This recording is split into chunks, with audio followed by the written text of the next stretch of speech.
This is it. The official inquiry into the pandemic and the virus that happened in 2020 has been launched by Britain into the UK's handling of the situation. But do not get too excited because it comes with terms and conditions.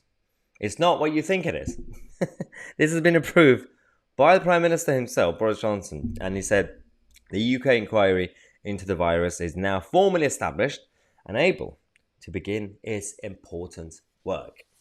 Now, when I say inquiry, you would think that this is going to be a balanced inquiry to go into the handling of the medical side of it, the science side of it, but also the lockdown, the measures, and the way, the negative impact, the consequences that those policies had.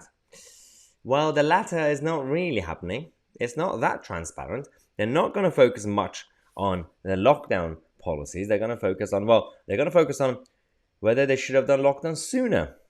Yeah, it's that sort of inquiry, so don't get too excited.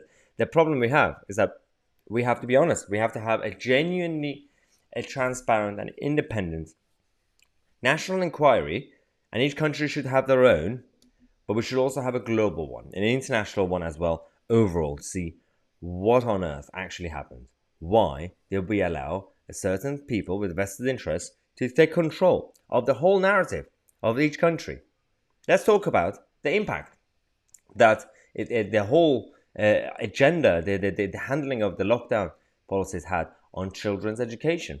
And when I say children's education, I'm not just talking about GCSE students or A-level students whose their short-term future were destroyed, and they had to basically they have to pause their future. But early days education, kids who were very, very young, the important foundation years who were completely destroyed.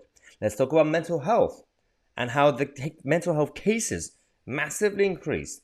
People who took their own lives, and the cases are still going, long-term impact on them. Let's talk about domestic abuse. Let's talk about all the issues that we had because we didn't really have authorities taking care of people. We don't have people taking care of people because we weren't allowed to even get close to each other. Let's talk about bankruptcies and job losses and people who lost their livelihoods, businesses and everything. What happened there? Yes, some received a grant and a loan, but then they are now getting their taxes to be increased.